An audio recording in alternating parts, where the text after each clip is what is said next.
2014లో Bharatiya Janata party మొదటిసారి అధికారంలోకి వచ్చాక కాంగ్రెస్ హిందూతో పార్టీ అయిపోయింది. కాంగ్రెస్ నేతలు తిరగని గుడి లేదు, మొక్కని దేవుడు లేడు. 2019లో బీజేపీ రెండోసారి అధికారంలోకి వచ్చాక కాంగ్రెస్ సెక్యులర్ పార్టీ అయిపోయింది. మహిళలకు రిజర్వేషన్లు, మైనారిటీలకు రక్షణ అని తెగ ఊదరగొట్టారు. ఇక బీజేపీ మూడోసారి అధికారంలోకి వచ్చాక కాంగ్రెస్ బహుజన పార్టీ అయింది. ఎవరెంతో వారికంత వాటా అని మాన్యవర్ కాన్షీరామ్ చెప్పిన బహుజన సిద్ధాంతాన్ని కాంగ్రెస్ అగ్రనేత 54 ఏళ్ల యువ నాయకుడు రాహుల్ గాంధీ వల్లవేస్తున్నాడు. ఒక చేతిలో బాబాసాహెబ్ అంబేద్కర్ ఫోటో, మరొక చేతిలో రాజ్యాంగం పట్టుకుని ఎన్నికల ప్రచారం చేస్తున్నారు. కాంగ్రెస్ పార్టీ నేతలు బాబాసాహెబ్ ఫోటోకు దండ వేయొద్దని నేను అనడం లేదు, శుభ్రంగా వేయొచ్చు. అవసరమైతే కాంగ్రెస్ నేతలంతా కలిసి బాబాసాహెబ్కు గుడి కట్టి అక్కడే కరకట్ట పెట్టి గుండు కొట్టించుకున్న అభ్యంతరం లేదు. కానీ తాము రాజ్యాంగ రక్షకులమని, బాబాసాహెబ్ అంబేద్కర్ సిద్ధాంతవాదులమని చెప్పుకుంటుండడమే అబ్జెక్షన్. ఇక్కడ కాంగ్రెస్ పార్టీ చరిత్రను 100 సార్లు ఎక్స్రే తీసినా, 1000 సార్లు డిఎన్ఏ టెస్ట్ చేసినా ఆ పార్టీ జెండాలో కానీ ఎజెండాలో కానీ సామాజిక కోణం అనేది పొరపాటున కూడా కనిపించదు. బాబాసాహెబ్ అంబేద్కర్ను కాంగ్రెస్ ఎన్నెన్ని ఇబ్బందులు పెట్టింది, ఎన్నెన్ని అవమానాలకు గురి చేసింది. మానసికంగా బాబాసాహెబ్ను 100 సార్లైనా కాంగ్రెస్ చంపుతుంటుంది. కాంగ్రెస్ పెద్దలు నెహ్రూ, మోహన్ దాస్, కరమ్చంద్ గాంధీతో బాబాసాహెబ్ ఎప్పుడు లడాయి ఉంటుండే. ఎందుకు బాబాసాహెబ్ మీద కాంగ్రెస్ పార్టీకి ఇంత కక్ష అంటే దానికి 2 కారణాలు ఉన్నాయి. ఒకటి, బాబాసాహెబ్ అంటరాని సమాజంలో పుట్టి తమను మించిన తెలివైన వాడిగా, శక్తివంతుడిగా ఎదగడం. రెండోది, తనలాగే ఎస్సీ, ఎస్టీ, బీసీ సమాజాన్ని తయారు చేయాలనుకోవడం. గాంధీ, నెహ్రూ కాంగ్రెస్లను బహుజన సమాజానికి, ముఖ్యంగా దళితులకు ప్రధాన శత్రువుగా బాబాసాహెబ్ పదే పదే చెప్పేవారు. గాంధీ కాంగ్రెస్ విధానాలను ఎప్పటికప్పుడు ఎండగట్టేవారు. స్వాతంత్రం వచ్చాక కీలకమైన సమయంలో బాబాసాహెబ్ కనుక కాంగ్రెస్తో పోరాడి గెలవకపోయి ఉంటే ఈరోజు ఎస్సీ, ఎస్టీ, బీసీలు కలెక్టర్లు, మంత్రులు, సీఎంలు, పిఎంలు అయ్యే హక్కు పక్కన పెడితే కనీసం స్వేచ్ఛగా బతికే హక్కు కూడా వచ్చేది కాదు. సరే, చెప్తూ పోతే చాలానే ఉంటాయి. ముందుగా బాబాసాహెబ్ వర్సెస్ కాంగ్రెస్ పోరాటం ఎలా జరిగిందో తెలుసుకుందాం. ఈ పోరాటాన్ని 2 భాగాలుగా చెప్పుకోవచ్చు. ఒకటి, స్వాతంత్రానికి పూర్వం బాబాసాహెబ్ కాంగ్రెస్ మధ్య విభేదాలు. రెండవది, స్వాతంత్రానంతరం బాబాసాహెబ్ అంబేద్కర్ కాంగ్రెస్ మధ్య విభేదాలు. కాంగ్రెస్ మధ్య విభేదాల గురించి చెప్పుకుంటే, బాబాసాహెబ్ కాంగ్రెస్ మధ్య మొదటి అభిప్రాయ భేదం 1936 ఆగస్టు 15 ఏర్పడింది. కాంగ్రెస్ పార్టీని కాదని ప్రత్యేక రాజకీయ పార్టీ, ఇండిపెండెంట్ లేబర్ పార్టీని బాబాసాహెబ్ స్థాపించారు. ఆ పార్టీ ప్రధాన ఎజెండా ఏంటంటే దళితులతో పాటు వెనుకబడిన వర్గాల ప్రయోజనాలను కాపాడడం. అంతకు ముందు కాంగ్రెస్ విధానాలను చూసే బాబాసాహెబ్ ఆ పార్టీ పెట్టారు. వాస్తవానికి కాంగ్రెస్ పద్ధతులతో ఒక్కటంటే ఒక్క విధానానికి కూడా బాబాసాహెబ్ ఏకీభవించలేదు. అంతేకాదు, దళితుల సమస్యలను కాంగ్రెస్ అసలు పట్టించుకోవడమే లేదని బాబాసాహెబ్ విమర్శలు గుప్పించారు. అణగారిన వర్గాల హక్కులు, సామాజిక ఆర్థిక స్థితిని బలోపేతం చేయడానికి స్వతంత్ర రాజకీయ వేదిక అవసరమని, అందుకే ఆ పార్టీని స్థాపించినట్లు బాబాసాహెబ్ చెప్పారు. ఆ తర్వాత 1938లో కాంగ్రెస్ ఒక బిల్లు తీసుకువచ్చింది. దళిత సంఘం పేరును హరిజన్గా మార్చింది ఆ బిల్లు ఉద్దేశం. బాబాసాహెబ్ రాజకీయ పార్టీ పెట్టగానే దళితుల్ని తమ వైపు తిప్పుకునేందుకు గాంధీ, కాంగ్రెస్ వేసిన ఎత్తుగడ ఇది అని ఆయన గ్రహించారు. ఈ బిల్లుపై బాబాసాహెబ్ తీవ్ర ఆగ్రహం వ్యక్తం చేశారు. పేర్లు మార్చుకుంటే సమస్యలు పరిష్కారం కావని, దళితుల అసలు సమస్య సామాజిక వివక్ష, వారి హక్కుల పట్ల అజ్ఞానాన్ని తొలగించడం. కానీ కాంగ్రెస్ కులాన్ని కాపాడుతూ అంటరాని వారి పేరు మార్చి రాజకీయ పబ్బం గడుపుతోందని బాబాసాహెబ్ అంబేద్కర్ వాదించారు. ఇది స్వాతంత్రానికి ముందు జరిగింది. ఇక స్వాతంత్రానికి తర్వాత జరిగిన వివాదాలు చూసుకుంటే, నెహ్రూ ప్రభుత్వంలో బాబాసాహెబ్ దేశానికి మొట్టమొదటి న్యాయ, కార్మిక శాఖ మంత్రిగా పనిచేశారనే విషయం మనకు తెలిసిందే. అయితే కాంగ్రెస్ ప్రభుత్వంలో బాబాసాహెబ్కి ఎప్పుడు విభేదాలు ఉంటుండే. కాంగ్రెస్తో ఆయన ఎప్పుడు ఘర్షణ పడుతూనే ఉండేవారు. బాబాసాహెబ్ చేసే ఏ ప్రపోజల్కు కాంగ్రెస్ ఒప్పుకునేది కాదు. కాంగ్రెస్ ప్రభుత్వం తీసుకునే ఏ నిర్ణయం బాబాసాహెబ్కి నచ్చేది కాదు. అందుకే నెహ్రూ ప్రభుత్వంలో బాబాసాహెబ్ ఎక్కువ కాలం మంత్రిగా కొనసాగలేదు. 1951లో తన మంత్రి పదవికి బాబాసాహెబ్ రాజీనామా చేశారు. తన రాజీనామాకు ప్రధాన కారణంగా హిందూ కోడ్ బిల్, బీసీ రిజర్వేషన్లని చెప్పారు. హిందూ కోడ్ బిల్ అంటే హిందూ మతంలో మహిళలకు జరుగుతున్న అన్యాయాన్ని అరికట్టే బిల్లు. దీన్ని బాబాసాహెబ్ తీసుకొచ్చారు. కాంగ్రెస్ పార్టీ ఈ బిల్లును పాస్ కానివ్వలేదు.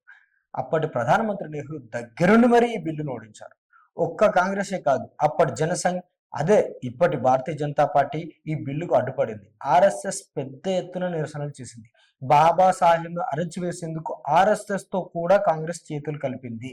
నెహ్రూ అనుసరిస్తున్న విదేశాంగ విధానాలు సరిగ్గా ఉండేవి కావు. వీటిపై నెహ్రూని తరచూ నిలదీసేవారు బాబాసాహెబ్.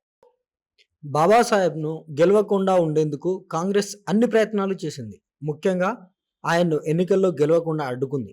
ఎందుకంటే చట్టాలు చేసే దగ్గర అంబేద్కర్ ఉంటే తమ అగ్రకుల ఆధిపత్యానికి చెక్ పడుతుందని కాంగ్రెస్ భయం.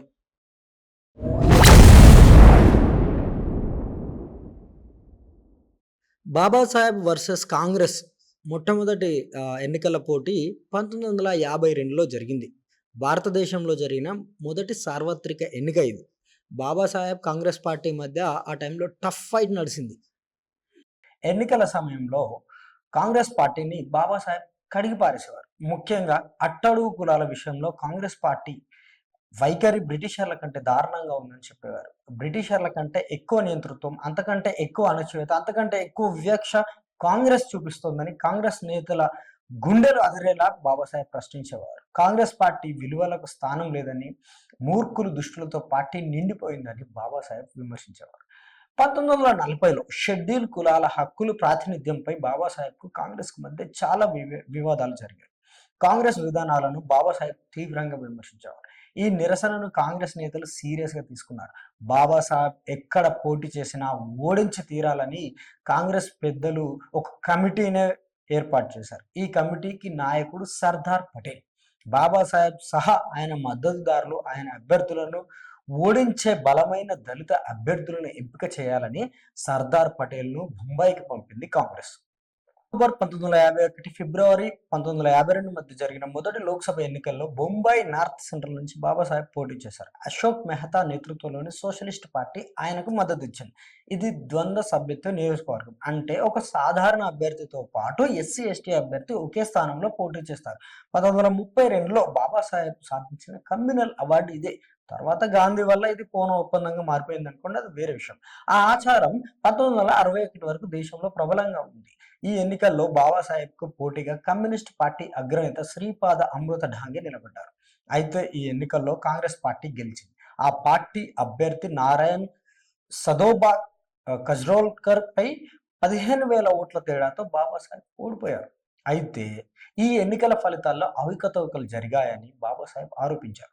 5 జనవరి 1952 నాటి పీటీఐ నివేదిక ప్రకారం బొంబాయి ప్రజల అఖండమైన మద్దతును ఎంత దారుణంగా తప్పుదో పట్టించగలిగారనేది ఎన్నికల కమిషనర్ దర్యాప్తు చేయాలి అని బాబాసాహెబ్ హెచ్చరించారు. ఈ విషయమై బాబాసాహెబ్, అశోక్ మెహతా ఇద్దరు కలిసి ప్రధాన ఎన్నికల కమిషనర్ కు పిటిషన్ దాఖలు చేశారు.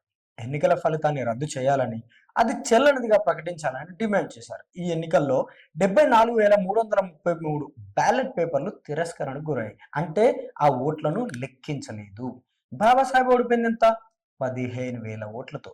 తన ఓటమికి కారణం కమ్యూనిస్టు పార్టీ అగ్రనేత శ్రీపాద అమృత ఢాంగే కుట్ర పన్నారని బాబాసాహెబ్ ఆరోపించారు. కత్తులు దూసుకునే కాంగ్రెస్ కమ్యూనిస్టులు తన ఓటమి కోసం చేతులు కలిపారని అన్నారు. ఈ ఓటమి బాబాసాహెబ్ను మానసికంగా దెబ్బతీసింది. ఈ ఓటమి గురించి బాబాసాహెబ్ భార్య సవితా అంబేద్కర్ తన స్నేహితురాలికి రాసిన ఓ ఉత్తరంలో ఇలా పేర్కొన్నారు. అంబేద్కర్కు రాజకీయ వ్యవస్థతోనూ పార్లమెంటరీ కార్యకలాపాలతోనూ అంతులేని సంబంధం ఉంది. ఆయనకు బలాన్ని ఇచ్చేది రాజకీయ వ్యవస్థే. దాని నుంచి దూరం అవడం అంబేద్కర్ అనారోగ్యాన్ని చాలా వేగంగా దెబ్బతీసింది అని సవిత గారు తన స్నేహితురాలికి రాసిన లేఖలో పేర్కొన్నారు. కమ్యూనిస్టుల మీద సానుభూతి చూపించే అంబేద్కరిస్టులు ఈ విషయాన్ని గుర్తుపెట్టుకోవాలి.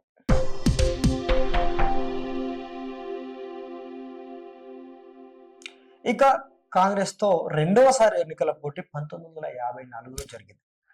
మొదటిసారి బాబాసాహెబ్ ఓడిపోయినప్పటికీ కాంగ్రెస్ ఆయనకు రాజ్యసభ సభ్యునిగా ఆఫర్ చేసింది. కానీ బాబాసాహెబ్ ఒప్పుకోలేదు. ఎందుకంటే తన శత్రువులపై ఆధారపడడం ఆయనకి ఇష్టం లేదు. ప్రజాబలంతో గెలిచి లోక్సభలో అడుగుపెట్టాలని బాబాసాహెబ్ నిర్ణయించుకున్నారు. అందులో భాగంగా 1954లో మహారాష్ట్రలోని భండారా నియోజకవర్గ ఉప ఎన్నికల్లో రెండవసారి పోటీకి దిగారు. కాంగ్రెస్ ఆయనను మరోసారి ఓడించింది. ఈసారి కాంగ్రెస్ అభ్యర్థి 8,500 ఓట్ల మెజారిటీ వచ్చి రాజ్యసభ ఇవ్వడానికి ముందుకు వచ్చిన కాంగ్రెస్ పార్టీని మరోసారి ఓడించింది. ఒకవైపేమో అంబేద్కర్ మీలాంటి వారు పార్లమెంట్లో ఉండాలి, మిమ్మల్ని రాజ్యసభకు పంపిస్తాం అని అంటూనే మరోవైపు బాబాసాహెబ్ను ఎన్నికల్లో ఓడిస్తోంది. అంటే కాంగ్రెస్ పార్టీకి బాబాసాహెబ్ చెప్పు చేతుల్లో ఉండాలి. ఇప్పుడు కాంగ్రెస్ పార్టీలో ఉన్న దళిత నాయకుల్లాగా. కానీ ఆయన బాబాసాహెబ్. అది జరగదు కాక జరగదు. బాబాసాహెబ్కు కాంగ్రెస్ పార్టీ ఎప్పుడు కనీస గౌరవం ఇవ్వలేదు. 1952, 54 రెండు ఎన్నికల్లో బాబాసాహెబ్ను కాంగ్రెస్ ఓడించని ఇందాకే చెప్పుకున్నాం కదా. అయితే అంతకు ముందు అంటే 1964లో జరిగిన మరొక ఉదంతం గురించి మాట్లాడుకోవాలి. అది కూడా ఎలక్షన్. అప్పటి రాజ్యాంగ పరిషత్కు పశ్చిమ బెంగాల్లోని జెస్సోర్ ఖుల్నా నియోజకవర్గం నుంచి 1946లో బాబాసాహెబ్ ఎన్నికయ్యారు. అయితే రాజ్యాంగ పరిషత్కు బాబాసాహెబ్ ఎన్నికను కాంగ్రెస్ పార్టీలోని సీనియర్ నేతలు ఎవరు ఇష్టపడలేదు, ఇంక్లూడింగ్ గాంధీ, నెహ్రూ. కాకపోతే వీళ్ళు బయటపడలేదు. వల్లభాయ్ పటేల్, బిజీ ఖేర్, కిరణ్ శంకర్ రాయ్ లాంటి నేతలు బహిరంగంగా తీవ్ర విమర్శలు చేసి దొరికిపోయారు. దాంతో బాబాసాహెబ్ గెలిచిన ఆ నియోజకవర్గం ఉన్న జెస్సోర్ ఖుల్నా జిల్లాను ఈ రెండు జిల్లాలను 1947లో దేశ విభజన సమయంలో తూర్పు పాకిస్తాన్ అంటే ప్రజెంట్ బంగ్లాదేశ్లో కల్పించింది కాంగ్రెస్. దాంతో రాజ్యాంగ సభకు బాబాసాహెబ్ దూరమయ్యారు.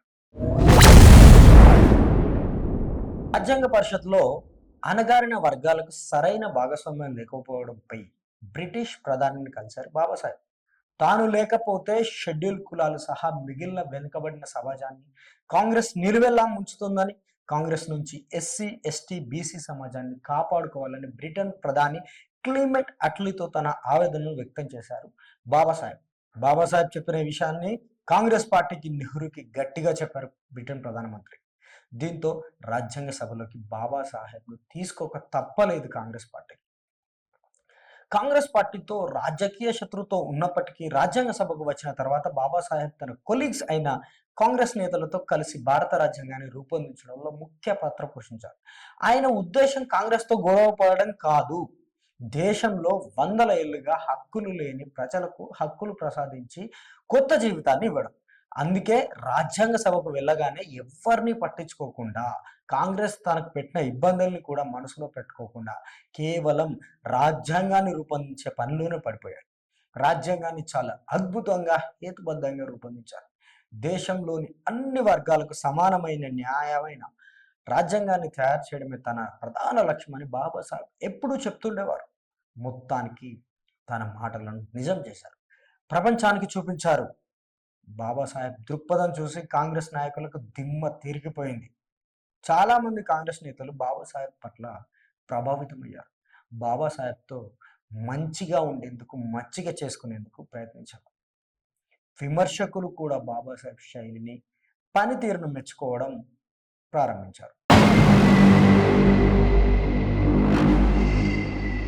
బాబాసాహెబ్ అంబేద్కర్ తన జీవిత చరమాంకం వరకు ఈ దేశంలోని బహుజన సమాజం గురించి తపన పడ్డారు.